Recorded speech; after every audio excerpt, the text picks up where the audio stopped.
Hello everyone, you welcome to this edition of the news on Equinox Television live from our headquarters in Cameroon's economic capital, Douala. I am Bable Jonathan. In our top stories in this edition of the news, the United States of America cuts military aid to the Republic of Cameroon over what is qualified as a gross human rights violation in the northwest, southwest and far north regions of the country, and the case of Sisiku, Ayuk, Tabe and the other Amazonian leaders has once again been adjourned to the 20th of this month. They were at the Yaoundé military court today.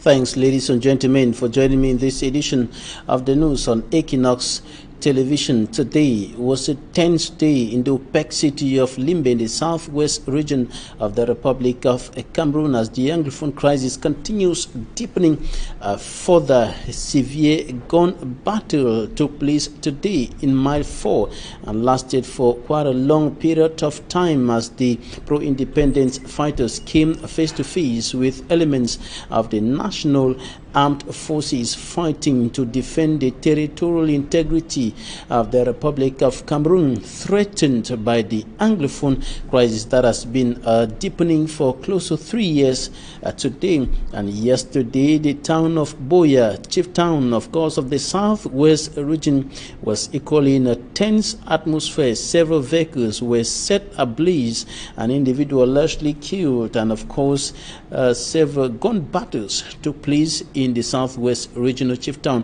Boya, yesterday. Derek Jato has more. Boya subdivision. Boya, the southwest regional capital, is in flames.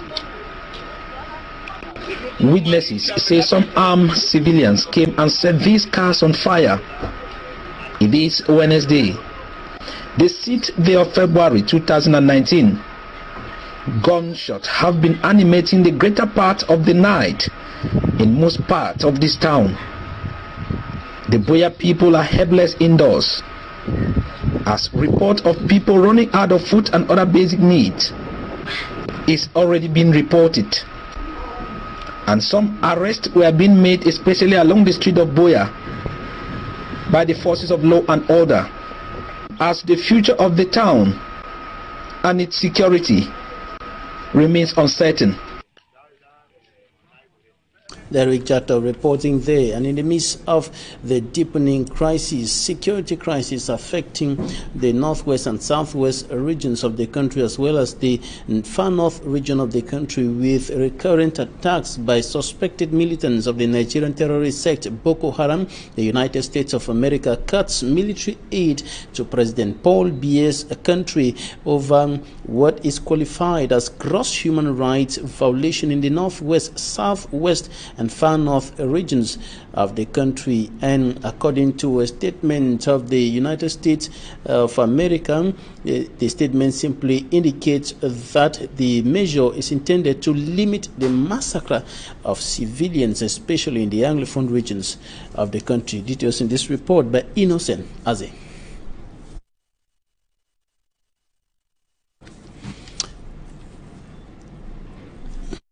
Was to transform to what is now commonly termed Anglophone crisis and go chronic to an armed conflict. Enormous loss of lives, including civilians, separatist fighters, defense and security forces have been registered.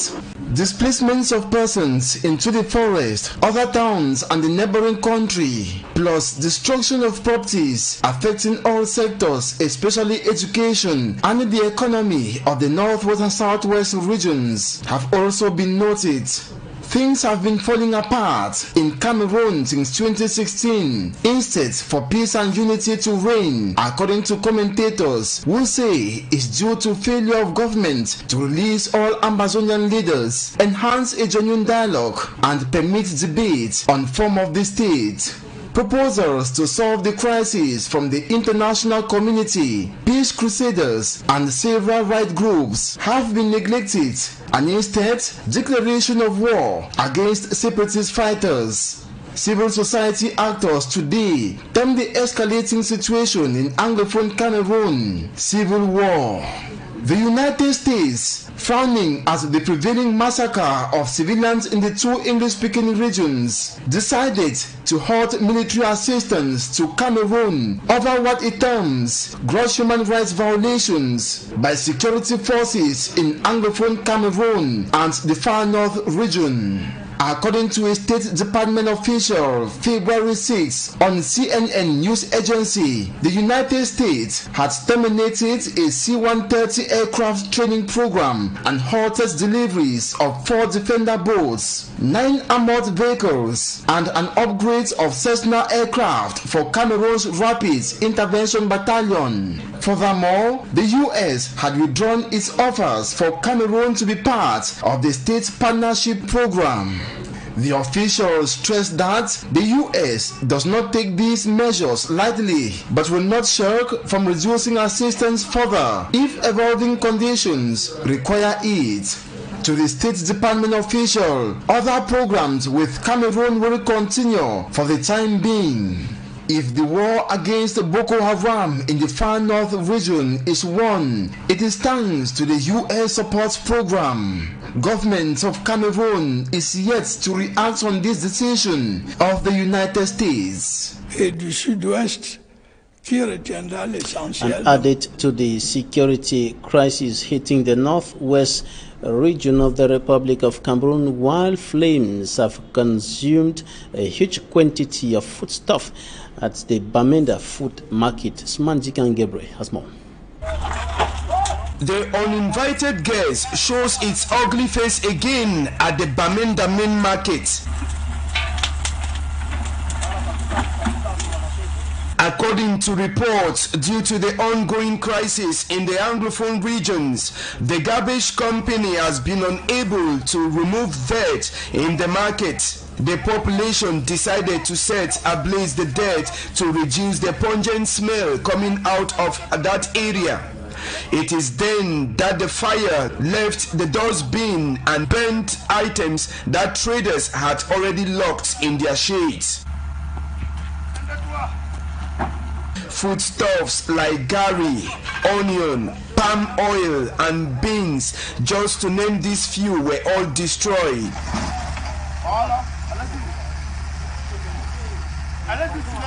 The rapid intervention of the Army Rescue Unit, headed by Senior Warrant Officer Taku Paul, enabled the flames to be controlled from getting into the main stores.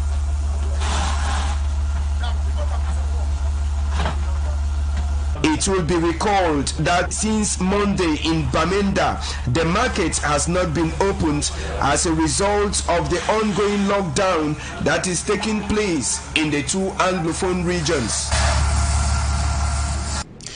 Sisiku, Ayuk, and the other 9 Amazonian leaders arrested in the Federal Republic of Nigeria and brought back into the country will appear at the military court in the nation's political capital, Yaoundé, again on the 20th of this month. The hearing of the case was adjourned today to the 20th, and they were, of course, before the judges today in Yaoundé. And we caught up with one of the lawyers defending the Amazonian leaders, Barrister Oro John, and this is what he told us. No, stopping them from meeting. They were having a private meeting, and there was no crime involved. And the abduction was a criminal act. So we have gone to court to enforce their right, their fundamental rights. And then we filed another action, which was challenging the abduction, the deportation, which we believe was illegal. It violated the Nigerian law, the Constitution of Nigeria, and the UN Convention on the Status of Refugees 1951, Article 33 of that convention, which forbids what we call it refoulement in English, or refoulement in French. That is illegal deportation of anybody who feels, who has a reasonable fear of persecution in his own country, cannot be deported, should fall under UN protection. And all these people were either refugees or people who have sought asylum in Nigeria. What I have come here today to produce evidence that they had asylum. I got evidence from the United Nations High Commission for Refugees in Nigeria and the National Commission for Refugees, Migrants and Independent Displaced Persons, IDPs, entirely displaced persons, IDP, a Nigerian government institution. They also gave me the document attest to the fact that some of them are refugees, some are asylum seekers. And I collected that document in Nigeria under the Freedom of Information Act.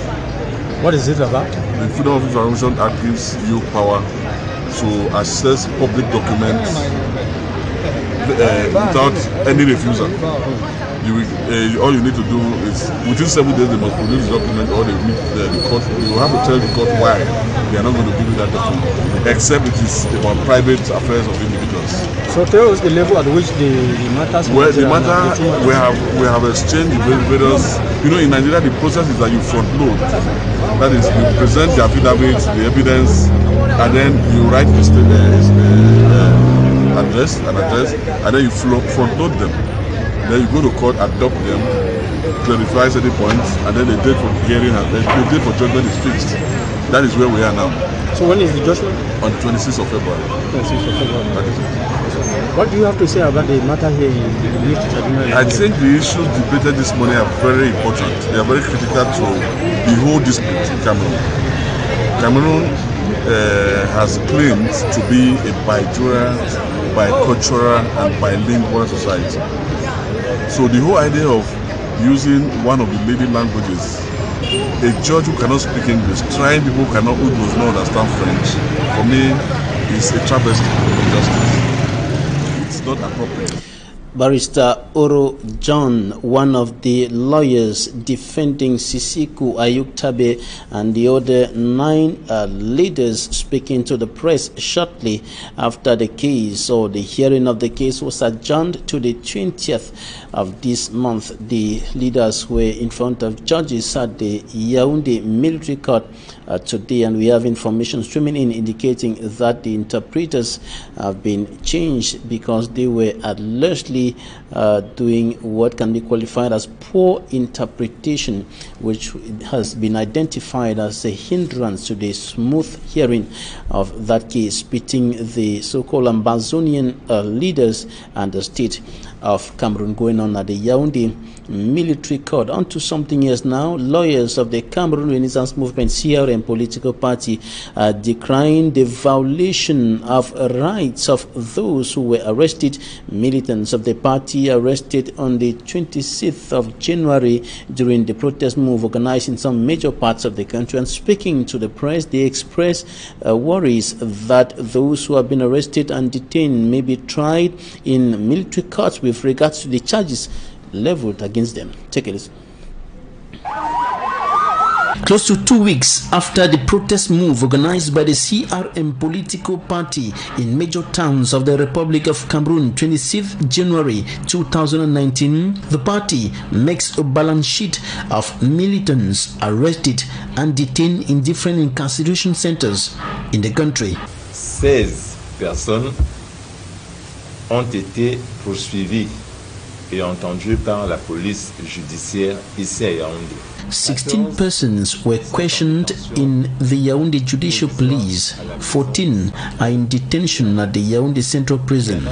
2 have not appeared before the judge. Paul Eric Kinge and Abe Gaston, alias Valsero, are still at the Special Operations Arm of the police. 3 CRM militants who were arrested 26th January in Bangante were taken to the police but later released. Ayant présenté des garants, ont été renvoyés chez elles simplement. Le lundi, Monday, they were once more arrested and taken to the Bafoussam Judicial Police. Ces 3 militants ont été arrêtés et transportés à Bafoussam à la direction de la police judiciaire. And on the night of the 3rd to the 4th of February 2019, they were deported to Yaoundé. À minuit, on les a mis dans un car de police, menottés lourdement et on les a transportés, on les a déportés à Yaoundé. The party of Professor Maurice Kamto decries the violation of rights of militants arrested during and after the protest move. S'agissant du cas du professeur Maurice Kamto, concerning the case of Professor Maurice Kamto and those who were arrested at Albert Zungan's residence.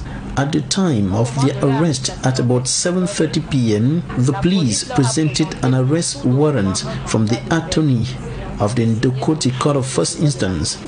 Près le tribunal de première instance de Douala Ndokoti. Une fois interpellés avec près de 80 autres personnes.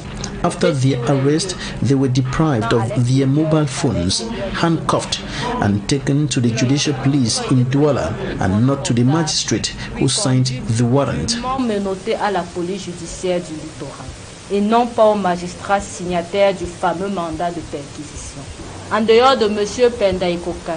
Apart from Penda Christian Ikoka, all the others detained at the State Defense Secretariat were not assisted by a lawyer. More to that, they are in total isolation. Barrister Galimbu Alphonse was arrested and detained after meeting with his clients. S'est vu interpellé au même titre que ces derniers et mis en garde à vue. In total, 147 people were arrested, and lawyers think that with regards to the charges leveled against them, after questioning, they could be tried in a military court. Coming up, Immaculate Fugwe narrates the story of a young girl of about 12 years old. Jemen is pregnant and will soon be delivered of a baby. She was allegedly raped by two boys on her way back home from school. Her report. This is the state of the house of Jemen, a 12-year-old girl who motherhood stirs at soonest. This teenager, who is unable to have a 3-square meal daily, was sexually assaulted by two boys while she was coming back from school. I was coming back from school at about 5 p.m. While on my way, I stopped at the construction site to get water to drink. While there, I was caught and raped by two boys. They later asked me to dress up and leave. Edimbi Marie, Germain's mother, explained that on that fateful day, Germaine never returned home on time as usual. She decided to go for a search. Unfortunately for her, she found Germaine in a critical condition lying down on the floor. Germaine's mother, who is a domestic servant, further explained that her menial salary of 15,000 francs monthly is unable to adequately take care of the needs of the household, talk less of buying the basic necessities to take care of the unborn child. She decided to go seek for help in an association called Les Enfants Moniques Les Fous de Cœur, who have been offering Germaine medical assistance for the past months to present. The doctor, who has been following her up, explained to us that Germaine has become psychologically unstable since the incident. During prenatal visits, she doesn't want anyone to touch her. Sometimes, she wishes she was dead. Je veux mourir. The doctor further explains that Germaine will not be able to give birth normally and that a cesarean operation will have to be carried out on her. This teenager is now at the verge of giving birth, but basic necessities such as baby clothes, diapers, and other infant necessities cannot be afforded by her mom. Germaine is in need of help. Cameroon's Minister of Housing and Urban Development, Celestine Kecha-Cotes, has urged all contractors executing construction works in Marwa and Garwa in the far north and north regions of the Republic of Cameroon to respect the deadlines of their respective projects, or the projects they are respectively in charge of executing. She was speaking during a working visit to those parts of the country. It was in this report by Innocent, or rather Sman Chikangebre. It was her maiden visit to Garua, North Region of Cameroon. The Minister of Housing and Urban Development, who was on an official visit, took time off to check on all of the projects that are ongoing, particularly the construction and rehabilitation of certain access routes in the town. She also visited the low-cost houses under construction at Bogle in the Marua 3 subdivision. We have seen the project of AFD, and we've seen the project of Can and Planet, and as you were there, you have seen that we went through the details of all the projects.